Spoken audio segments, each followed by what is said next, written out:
কি হয় যখন পৃথিবীর সবথেকে বড় প্রাণী নীলতিমি প্রাণ হারায়? নীলতিমি আগেই আভাস পায় যে তাদের দিন ফুরিয়ে আসছে, আর এজন্য তারা নিজের আবাসস্থল থেকে শত শত মাইল দূরে গভীর সমুদ্রে ছুটতে থাকে।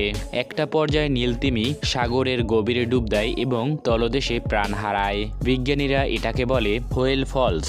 আর এরপরই সমুদ্রের তলদেশে শুরু হয় ভয়াবহ এক উৎসব, কারণ একটি নীলতিমির শরীরে থাকে অন্য প্রাণীদের হাজার হাজার দিনের খাবার। প্রথম অবস্থায় আসে হাঙর ও ইল মাছের মতো বড় বড় মাছ।